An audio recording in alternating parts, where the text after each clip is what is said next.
back on the Horse Talk Show presented by Palm Chevrolet. Your hometown Chevy experience. Thank you to Larson Farms. They're our television broadcast sponsor. Idaho's finest alfalfa. I'm Louise. I'm just making it up. He is. I'm Dancin Pete Rodda. And we have a special guest with us in the studio. We have Megan Vanosky from MV Equestrian LLC Ocala. We love having her with us because we are going to do some horsemanship. Megan is a rider, trainer, top equestrian, jumper. She does do some sales, buys and sells. She takes in horses that people are having problems with and works with them. And she even takes people's puppy dog Mustangs like mine and gets them doing all sorts of fun things. And we absolutely endorse her. I've seen her at work. She loves on horses and treats them so well. They couldn't be in better hands. So when we have her and Pete, it's fun because we get double horsemanship. So we're going to do 4 tips in 8 minutes. Here we go. All right, so first topic of conversation is going to be the role of Cavalettis and poles in training. So first off, do you use poles and Cavalettis? I do use poles and Cavalettis. I don't use them very often because there's so many other things that I want to get the horse doing, and I like to introduce them slowly. I don't like to just throw them at 4 of them at a time. Yep. Because they do a lot of tripping, and a lot of times when I introduce maybe one, I also like to get them to hunt those Cavalettis. Yes. Not just, okay, I'm going to push you over them or send you over them. I want them to go, hey, and then we keep circling until, oh, you went over it? Okay, now we're going to stop. Cavaletti for our non-horse people. Oh, yes, we should. If you're watching, you can actually see one. Yes. But if you're only listening, It's a little jump. So yeah, they're the tallest. with the Chrissy cross. Yeah, depending on how you make them, but for the most part, they're normally about 18 inches tall, and you have 3 different levels that you can put them at, which is a pole on the ground essentially. One is about 10 inches off the ground, and then the highest is about 18. So nice, 3 different levels to work with. So Yeah. you can start on the ground if you're doing it for the first time. Gets them to lift their hip so that they get a little bit more workout. Yeah, it's a great, I love them. It's great for building top line and core. My favorite thing to do, kind of going off of what you were mentioning about how you slowly introduce them. I'm not a big fan of just throwing a bunch of Cavalettis and poles at them, especially with a rider on for the first time. I think a lot of people underestimate how much it is for them. You know, they got 4 individual legs that they have to figure out Yeah. what they're doing, and then you throw on a wet noodle of a rider or even a professional. That's just extra weight that they need to kind of. And if you're doing Cavalettis, you better be moving with them, because if you're just sitting there, you're not helping Getting them. dragged around and Tick-tock. leveraging off their mouth and. Off we go. Yes. Number 2. Question time. Yes. So the next one is cross training. So I think that's really important because it just creates a versatile horse. And For people and horses. yeah. So what is cross training? So for me, cross training would be, since I'm a hunter jumper trainer and rider, doing some ranch work, doing some trail riding, endurance, just a little something different.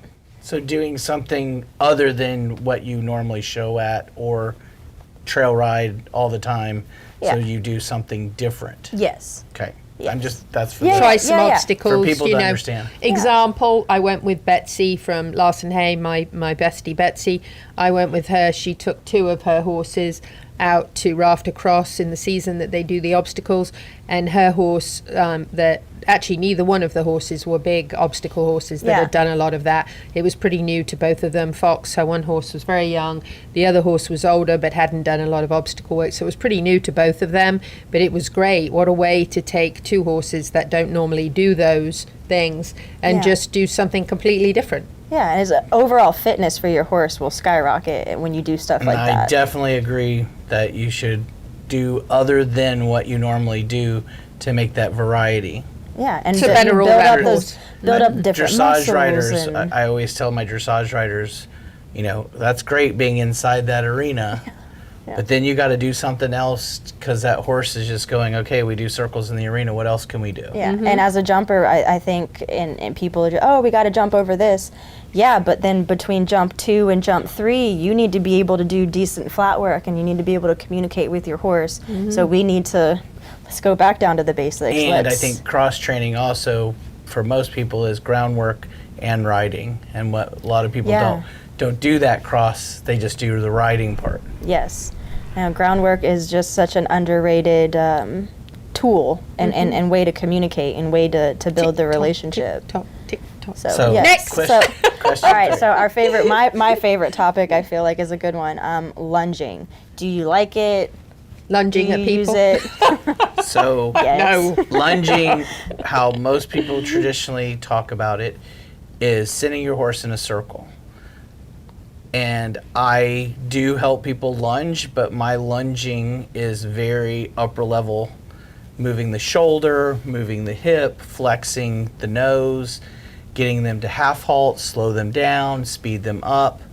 And can I push the body out? Can I push the body forward? Not just do a circle. You're using as a way of communication and training. Just like if I was bending. riding the horse, I want to do the same things on the ground. Now, traditional lunging is usually walk in a circle, trot in a circle, and get their energy out. I was going to say, I've seen a lot of people just trying to wear a horse out at a horse show, so it was tired by the time I feel like the English world, we've kind of ran with that, where, we need to go lunge our horse in a circle for 3 hours or whatever, and with the studies that have recently come out that just show how detrimental that is physically to your horse, I don't know why you would want to do that anyway. I think it should be fun. It should be something the horse really enjoys. Who wants to and just looks go in forward a to. circle the whole time? Right. But I also use that as if I have a horse that doesn't want to slow down, I'll use that circle Absolutely. to say, okay, you search for where we're The going. circle is always a great way to slow a Yeah. horse down. If you're out on a trail ride and your horse is moving way too fast for your liking, the best thing to do, we've always learned all our lives, is, go in a circle. Let them do the work. All right, we'll put you in a nice little Distract circle. too. It's a even change of like- direction. And right? I even like to lunge at liberty in an Yes. arena, not in a round pen. I can do it in the round pen, but I like that freedom of they leave, they come back, and then can you still have them do things Absolutely. with their shoulder, their hip, and all that. Well done. Look. Yeah, perfect. So I think for the last one, which I think is kind of fitting to end on this segment, the art of ending on a good note. I have to interject right there. I think in life in general, whatever, end on a good note. Really, I do. Like last night, really quick, before we get to the horse part, last night leaving here at the studio at midnight, getting in an elevator that suddenly made a very strange noise as though it was going to trap me at midnight when I was already tired. Kylie and I jumped out so fast because I wanted to end on a good note, which would not be stuck in the lift, right? That's right. Yes, and I think finding out everybody's perspective on what a good note is also interesting, because I feel like we get lost in this, okay, let's do one more. Oh, it was so good, let's try one more. And that's always your downfall, is you just one more, and then everything falls apart because you've pushed and pushed and pushed. And ending on a good note is all perspective. So ending on a good note with one of my horses might be, for another horse, exhausting and you could never get to that. Yeah. Ending on a good note for a brand new horse might be, they went one step the right direction, let's stop. Yeah, absolutely. Or if you start having some problems and they're not getting it, it might be, okay, I'm going to ask a different question that's easy, that I know they know, and then they get it and go, okay, we're done, because that last thought pattern is either going to make or break your next session. Yeah, right. and I don't think, and a good thing I think people need to realize is horses, the psychology of them is they learn the last thing that they do. That's one of the things that they learn and base off of. So if you're ending on a note where you're still working them into the ground, or they're just mentally all over the place, they're going to remember that. And that's right. where I feel you get a lot of those behavioral issues of Hold not that wanting to thought. work. And We got to go to break, but we're keeping Megan with us for the last segment of the show. So we're going to end on a good note by keeping Megan with us for the last segment of the show. We'll be right back.